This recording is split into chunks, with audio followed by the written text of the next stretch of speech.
लेकिन अस्पताल से बाहर निकलते टाइम ही अरुणिमा ने डिसाइड कर लिया था कि आज जो मुझ पर उंगली उठा रहे हैं उठाने दो, एक दिन जरूर आएगा जब अरुणिमा एवरेस्ट सैर कर चुकी होंगी। अरुणिमा का शरीर एक फटके में विकलांग हो चुका था, लेकिन उसका मन थोड़ी ना विकलांग हुआ था। आसमान को छूने की चाह तो मन में ही होनी चाहिए।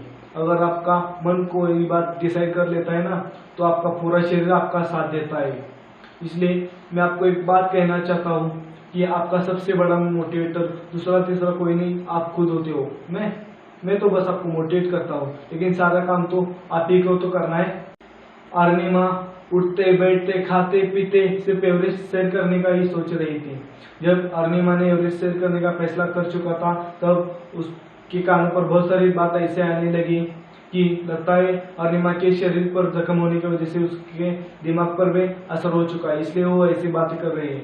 बहुत सारे लोगों ने उसका ये फैसला हंसने पर भी ले लिया, लेकिन उसका परिवार और भाई साहब ने उसकी बहुत सारी मदद की। अरुणिमा को मुश्किल लेकिन पॉसिबल है ऐसा लगने वाला सफर अभी शुरू होने वाला था। पहला कदम था गिर्यारोहण का। आप जरा सोचो, किसी भी पेशेंट का हाथ या पैर काट दिया जाए तो कई दिनों तक या कई महीनों तक नहीं उठता, लेकिन अरुणिमा सिर्फ 2 दिनों में ही उठ जाती है। देखो उसका हिम्मत, देखो उसका ताकत। ऐसी थी अरुणिमा। उसके एक पैर में तो घुटने के नीचे से हड्डियों का केमा बनने की वजह से उस पर रॉड लगाया गया था, और दूसरा पैर कटने की वजह से कृत्रिम पैर लगाया गया था। वो इसी हालत में अरुणिमा और भाई साहब सीधे बचेंद्री पाल से मिलने को गए। बचेंद्री पाल एक ऐसी लड़की थी जो एवरेस्ट सैर करने वाली पहली महिला थी। उसने ही अरुणिमा के फैसले का आदर किया।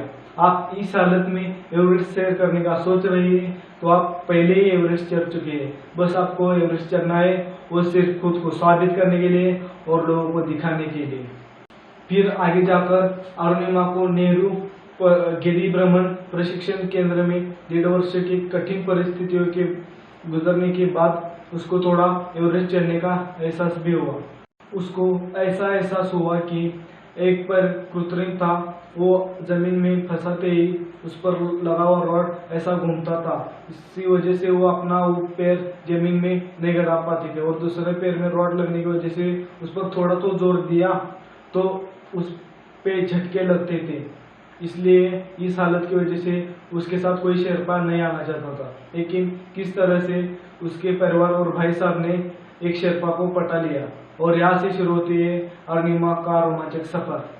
किसी भी गिर्यारोहक को शिखर पर चढ़ने के लिए 4 बेस कैंप लगवाने जरूरी थे, और एक बार आप चौथे बेस कैंप तक पहुंच चुके तो उससे 3500 फुट ऊपर शिखर है, और वहां पर ही ज्यादा से ज्यादा मौत होती रहती है, इसलिए उसे डेड जोन भी कहा जाता है।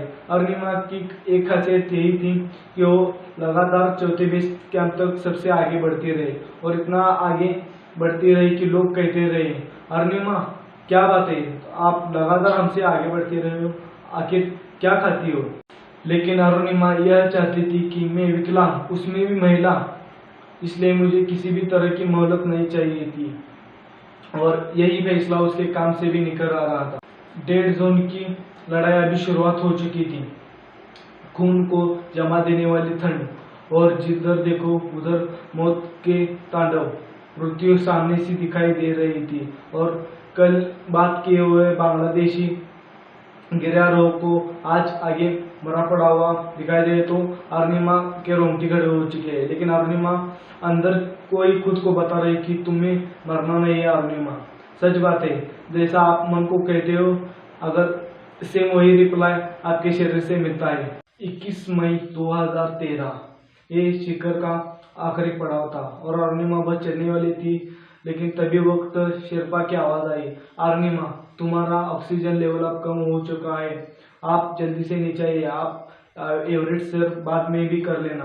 लेकिन अरुणिमा का अंतर्मन उसे बता रहा था कि नाउ और नेवर, अभी नहीं तो कभी नहीं। अगर मैं नीचे चली भी जाती तो फिर से स्पॉन्सरशिप खड़ी कर देना, इस अग्निज्वाला को फिर से मुंह दिखाना पड़ेगा। आखिर में वो पल आ ही गया जब अरुणिमा एवरेस्ट के शिखर पर थी। इस अमूल्य क्षण को टिपने के लिए, वो कैमरा में कैद करने के लिए अरुणिमा ने शेरपा से विनती की, और मुंह पर से अपना मास्क भी हटाया, और पहले से घुसा हुए शेरपा ने उसकी तस्वीरें भी ली। अरुणिमा ये सोच रही थी कि ऐसे ना वैसे हमें मरना ही है, लेकिन कुछ सबूत तो होना चाहिए जीत के लिए। इसलिए उसने शेरपा से वीडियो लेने की विनती की और उसने वहां पर तिरंगा लहराया और वीडियो भी लिया। और अरुणिमा धीरे धीरे नीचे आने लगी। लगभग 40 या 50 कदम चलती उसका ऑक्सीजन लेवल कम हो गया और वो ऑक्सीजन के लिए तड़पने लगी। लेकिन एक और आश्चर्य की बात ये थी कि अरुणिमा कभी भी डेस्टिनी, लक, किस्मत इन बातों पर भरोसा नहीं करती थी, लेकिन उसका फॉर्च्यून फेवर्स द ब्रेव इन बातों पर पूरा विश्वास था।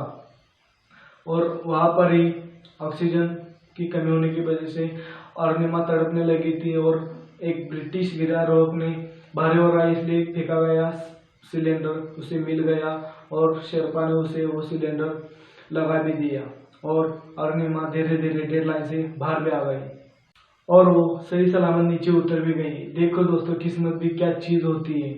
और वो दिन आ ही गया जब सभी गिरारोहक के लाइफ का शिखर एवरेस्ट उसने शेयर कर चुका था और दुनिया में अपना नाम भी कमा चुकी थी। वो विकलांग होकर ये सब कर चुकी है, तो आप इतना दष्टपुष्ट होकर घर में क्या सोचे बैठे हो? आप इतने सारे मोटिवेटर्स के वीडियो देखते हो और सिर्फ देखना ही, बस कुछ करना नहीं। अरे यार, उसको देखते हो तो कुछ आप उससे लो और अपने नाम दुनिया में भी कमाओ। इसलिए मैं कहता हूँ कि तू मेहनत करते जा, आगे बढ़ते जा, खींचने वाले तो लाख पड़े हैं, बस तू खुद को संभालते जा और अपने औकात दिखाते जा। बस वही लाख 10 या 20 साल तालियां बजाने के काम आ जाएंगे। तो तभी अब आप सोच लेना कि आपने और मैंने कुछ तो अच्छा कर दिखाया है। तो दोस्तों, आज के वीडियो में बस इतना ही। वीडियो कैसी लगी? वीडियो अच्छी लगी तो लाइक करना, कमेंट करना और शेयर करना। धन्यवाद।